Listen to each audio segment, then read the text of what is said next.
All right, Marcus Ely here for Status Coup, and I'm here with Amy Vilela. Some of you may remember her from the documentary "Knocking Down the House." She was the candidate here in Nevada CD4, and we're at the church, Victory Missionary Baptist Church, where in historic West Las Vegas, where Senator Sanders just had a rally, and Dr. Cornel West tore it Oh, down. he did. Yeah, He was amazing. yeah. He was amazing. Oh man, he preached like this is his environment for real. Um, so we're going into 2020. What differences do you see coming in to 2016 now? This is very different for Bernie Sanders this time around. Last time around, we were just having to introduce who Bernie was. I mean, even to me. Mm-hmm. I mean, no one didn't know him the way they do now. Mm-hmm. So this time around, it's really going to be important that we are focusing on the issues. It's not so much as introducing Bernie anymore. Now it's going to be issues. And, I always tell people the best way of doing that is all of us telling our stories. I saw that firsthand, and so did you here in Nevada, how impactful telling your stories is and linking that to the actual policies that Bernie is fighting for. That's going to be key in this election. We have a lot more support. There is a lot more name recognition. People have seen the unimaginable been happening at a level that we didn't think was possible. We always knew that we had inequalities and there was a lot of unfairness in our system, but we've only seen that amplified. So I think people are fired up and they're ready to go. Okay, definitely. So can you talk a little bit about the fight for Medicare for all and how far we've come? Because like 2016, we were crazy people for saying Medicare for all, and now it's a litmus test. Oh, you want to run for president? Are you for Medicare for all? Kinda. Well, the great thing about this movement is what it is. I mean, I remember, Shalyn died a month after Bernie announced his run for office, and I remember my husband, who's an immigrant from Brazil, he was talking about, healthcare and how it wasn't tied to people's jobs. I remember thinking, what? It's not about their job. I actually had to go and research and started reading.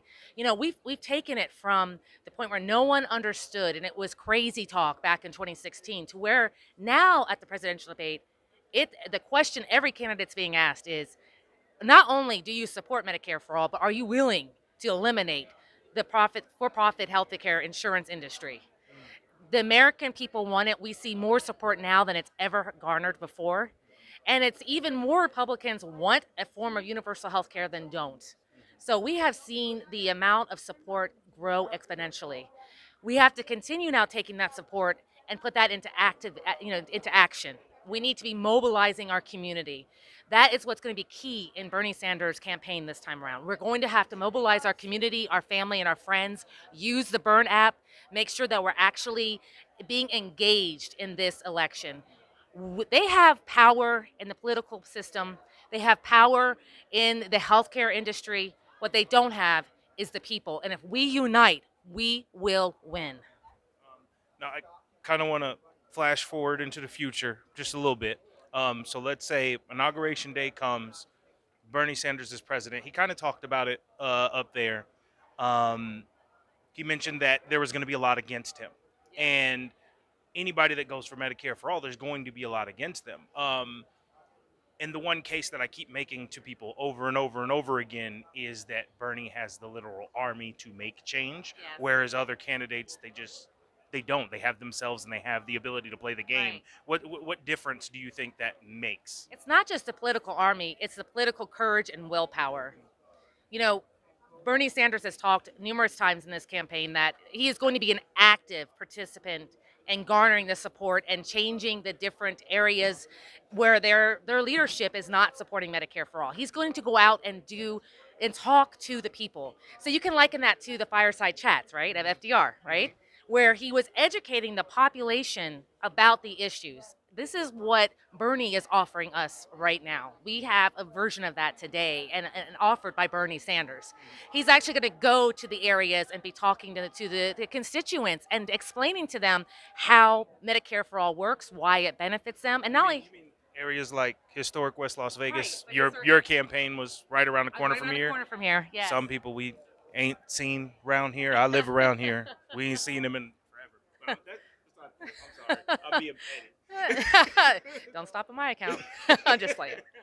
But no, yeah, it's just it's this the one thing that I've noticed over and over again. If you look at the polls, the people that support Senator Sanders are overwhelmingly poor and working folks. Overwhelmingly, Yeah. it's just this is the newest stage of class struggle from a Marxist perspective. You know what I mean? If you look at Right. it from that way, that's what it is. It's class struggle. That's what this campaign is about, and that's why we have not me, us. That's why you have Alexandria Ocasio-Cortez Right. saying they got money, we got people. You know what I mean? Right. And it's just it just continues to be class struggle. And speaking of that, those in power have the levers to power. They have the money.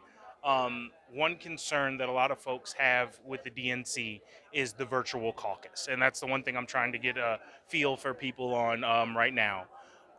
So with the virtual caucus coming up, they're talking about it's going to be either by phone, by online website, or by an app. And it is important to make it inclusive. Let's be fair there. It is important to be inclusive. The concern is we weren't able to hold a caucus the last time that was without its problems. And now we're so close to the caucus, now we're saying we're going to try to initiate a virtual caucus. We need to have a lot of say and understanding of the vendors, who is running this, what are the safety measures put into place. We did not have a good record on the last one, and this is a concern. And the last thing we need to do in the party is to have that kind of discontent and concern around a primary. It needs to be fair. It needs to be just. Every vote needs to be accounted for, and it needs to make sure that it's run properly. So I think that this is definitely something that every constituent in Nevada needs to be watching closely, calling their leadership and the party accountable to prove it to us that it is going to be a fair and just system. Definitely. So the one thing I was talking to some folks about the virtual caucus, and they said in working with the DNC, the main thing that they had heard in response from the DNC leadership was trust us. And and just as an even being taking an objective view on that, like with what happened in 2016 and even going forward with the establishment basically attacking the left at any way they can, how would you expect Bernie people to trust you? You've been doing nothing but fighting against them. Am I wrong for saying that? Or No, I think it definitely trust is earned, and the last thing that Nevada needs right now is to have a repeat of 2016. The party has done a lot locally, trying to repair, many times successfully and many times unsuccessfully.